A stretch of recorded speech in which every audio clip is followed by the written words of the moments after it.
ヤクト動画の系譜。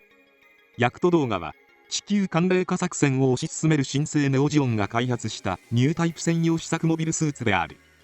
新生ネオジオンは地球連邦軍との武力衝突を想定し、独自のモビルスーツ開発と戦力を編成。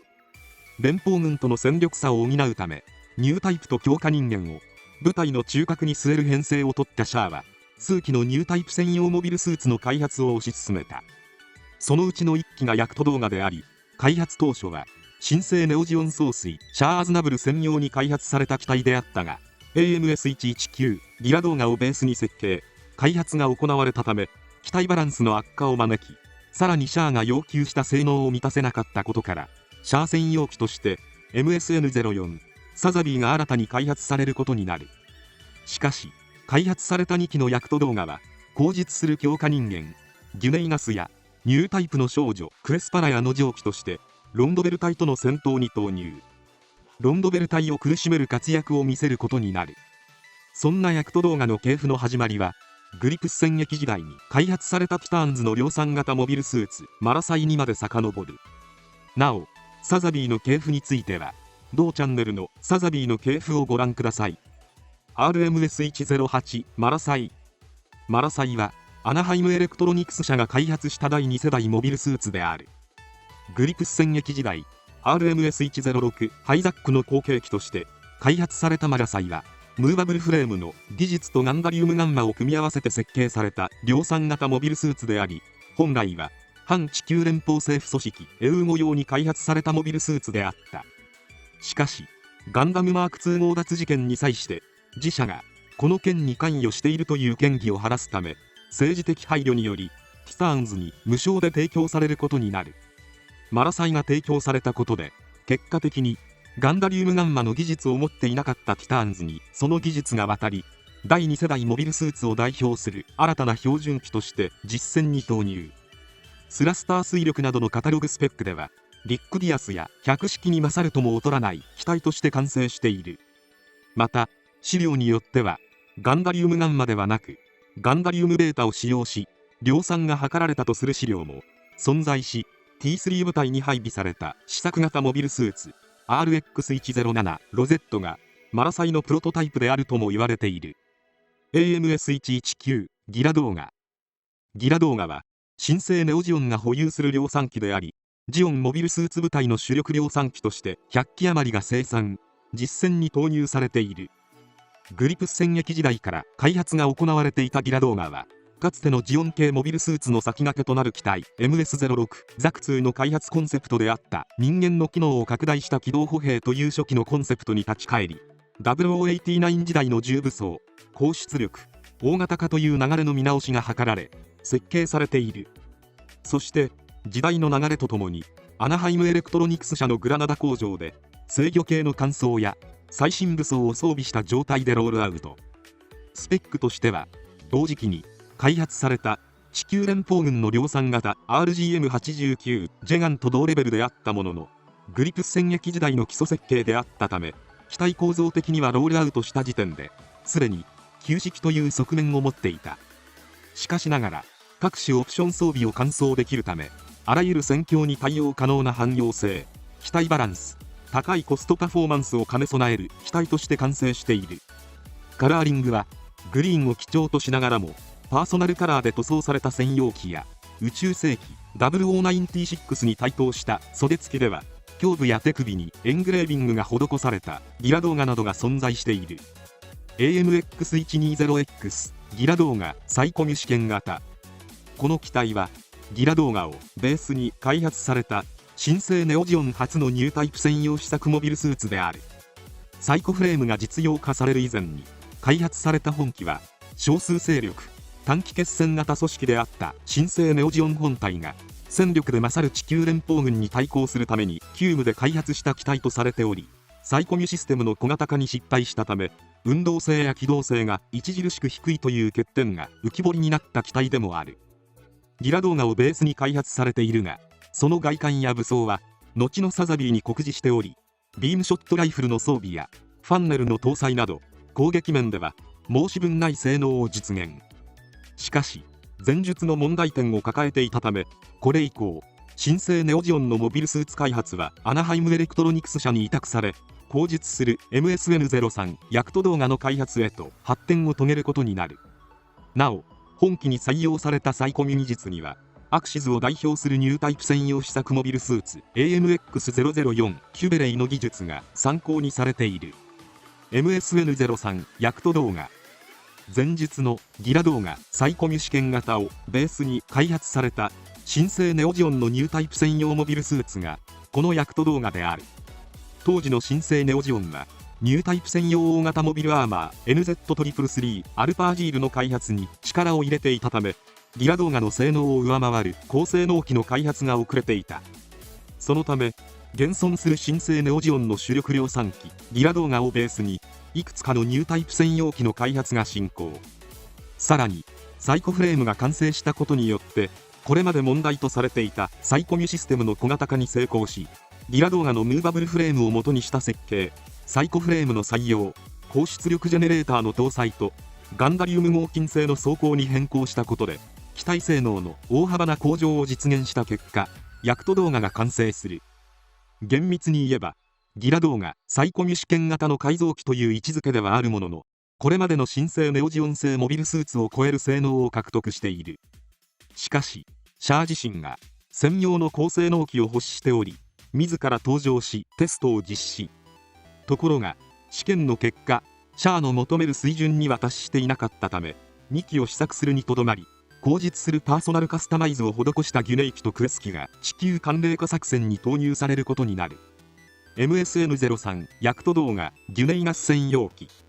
試作された2機のヤクト動画のうち、ニュータイプ研究所出身の強化人間ギュネイガス専用の緑を基調としたカラーリングが施された1機、頭部には2種類の通信用アンテナとレーダー警戒アンテナを備え、モノアイスリット部には独特な目をあしらったマーキングが施されている。これまでの強化人間とは違い、精神的な不安定さや戦闘中の暴走行為というのは見られず、新生ネオジオンのパイロットとして優れた働きを見せていたギュネイはクエスパラヤという本物のニュータイプと出会い、シャアへの対抗意識を膨らませていくことになる。その焦りからか、戦闘中にロンドベルのパイロットケイラスーを人質に取り、アムロレイの乗る RX93 ニューガンダムのダッシュを画策。アムロの抵抗に遭いニューガンダムのダッシュには失敗してしまうものの、アクシズ攻防戦ではロンドベル隊の核ミサイル攻撃を阻止してみせるなど、強化人間の役割を十分に果たす活躍を見せている。最終局面ではクエスの乗るアルパージールの護衛として出撃。しかしアムロの進撃を食い止めることができず、一瞬の隙を突かれて撃墜されてしまう。 MSN03 ヤクト動画クエスパラヤ専用機、前述のギュネイ専用機と設計、基本性能は同一で、機体のカラーリングはシャアの登場が予定されていたため赤を基調としたカラーリングが施されている。しかし要求性能を満たしていなかったことから、試作機の段階でシャアの予備機として保管されていたところ、高いニュータイプ能力を持つクエスパラヤが新生ネオジオンに加わったため、彼女の上機として運用されるという経緯を持つ。頭部はギュネイ機と違い、頭頂部のアンテナが排除され、カメラシールドのマーキングなどは施されていないシンプルなデザインに仕上がっている。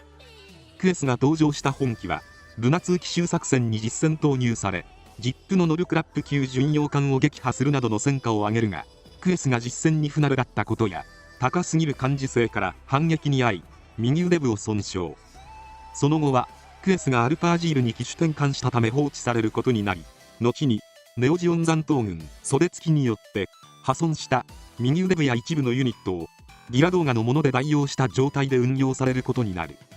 余談ではあるが、媒体によってはヤクト動画クエスエア専用機としているものもあり、こちらは地球連邦政府高官の娘である彼女の素性を隠すための偽名であり、どちらも間違いではない。ヤクト動画の武装面でもギュネイ機とクエス機は同一のものが採用されており、強力なビーム砲から実体弾式装備まで充実した武装を搭載。ビームアサルトライフル、ヤクト動画ギュネイ専用機用に開発された携行式ビーム火器、単発式の精密照準射撃と連射式の切り替えが可能な突撃ビーム火器であり、重心の上部にはセンサースコープとグレネードランチャーを搭載。小口径ながら当時のビームライフルと同等の威力を有していたと言われている。メガガトリングガン、ヤクト動画クレス専用機用に開発された大型携行式ビーム火器。別名回転式多方針ビームガン。4機の砲身を回転させることで圧縮チャンバーにかかるメガ粒子の負荷を軽減し、威力の高いビームを長時間連射可能な仕様になっている。ただしエネルギー消費が激しく、武装自体も大型なため取り回しも悪い装備になっており、クラップ級巡洋艦を破壊したものの反撃に遭い右腕部ごと失われることになる。ファンネル。サザビーと同型の無線誘導兵器。左右のショルダーアーマーに3機ずつ装備しており、エネルギーキャップの大容量化によってビット並みの稼働時間と威力を実現。またサイコフレームを採用したことで追従性や運動性能も向上している。その他にもショルダーアーマーの裏側にマウントされた3連装のミサイルランチャー AMX003 ハンマのシールドをコンパクト化したメガ粒子砲内蔵式シールド、ヤクト動画専用に開発されたヒートナイフ付きビームサーベルを装備している。その他のヤクト動画関連機 MSN-X4 バギ動画。この機体は新生ネオジオンが開発したニュータイプ専用試作モビルスーツの一機。ヤクト動画を開発する過程で誕生した機体であり、いわばヤクト動画への橋渡し的な存在のモビルスーツである。モビルビット、別名 B ビットとスプーンビットと呼ばれる2機の特殊なサイコミュ兵器を搭載しており、胸部に内蔵されている B ビットは対人用の殺戮マシーンであり、バッタの形状を模した異質なビット兵器が敵艦に侵入しクルーを殲滅するという装備である。その他にもヤクト動画の系譜に直接的な関係はないが、新生ネオジオンが同時期に開発し、後にムーンガンダムとして誕生を果たす AMS123X バルギルやベルトーチカチルドレンに登場するヤクト動画と代替機 MSN03 にサイコ動画別名サイコギラ動画と呼ばれる機体が存在している。また富野義行先生の記した富野メモでは、ヤクト動画と同じ MSN03 の型式番号を持つジオングの初期設定を継承した機体も存在しているが、姿形は設定されておらず文字設定だけが残されている。新生ネオジオンの地球寒冷化作戦に投入されたヤクト動画はシャアの要求性能を満たしていなかったが、サイコフレームを搭載したことで他のニュータイプ専用機とは一線を画す機体として完成。強化人間であるギュネイガスとニュータイプとして高い素質を持つ少女クレスパラヤの上記としてロンドベル隊との戦いに投入されることになる。その中でギュネイは天性の素質を持つニュータイプとしてのクエスを求め、クエスは無意識のうちにシャアに知知性を求め、執拗に執着してくるギュネイを拒絶。お互いに求めるものへの強い依存を持ちつつ、最終局面ではギュネイとクエスの2人がかりでアムロの乗るニューガンダムに挑むも、圧倒的なアムロの前にギュネイは戦死。クエスはチェーンアギの放ったグラネードランチャーの直撃を受け爆死。死の直前にはハサウェイ・ノアを爆発に巻き込まれないよう遠ざけ、彼をかばう形でその命を散らすことになる。以上、ヤクト動画の系譜を終わります。最後まで動画をご視聴いただきありがとうございます。チャンネル登録、高評価よろしくお願いします。